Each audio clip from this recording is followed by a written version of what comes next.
చిన్న చిన్న విషయాలకే మీకు కోపమొస్తుందా? ఆ తర్వాత రిగ్రెట్ ఫీల్ అవుతున్నారా?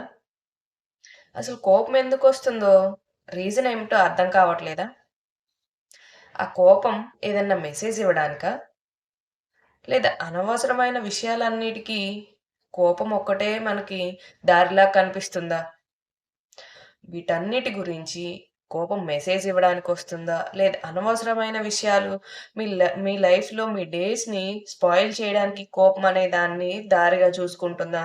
అనే విషయాలు మీరు 25థ్‌న జరిగే కోపం ఎందుకొస్తుంది అనే వెబినార్‌లో తెలుసుకోవచ్చు. ఈ కోపానికి కారణాలేంటో తెలుసుకొని వాటిని కంట్రోల్ చేయగలిగితే మీ లైఫ్‌లో అనవసరమైన విషయాలకొచ్చే కోపాన్ని మీరు కంట్రోల్ చేయొచ్చు. మరి మీరు వెంటనే రిజిస్టర్ అవ్వండి ఈ వెబినార్ కోసం. Ready to understand your anger.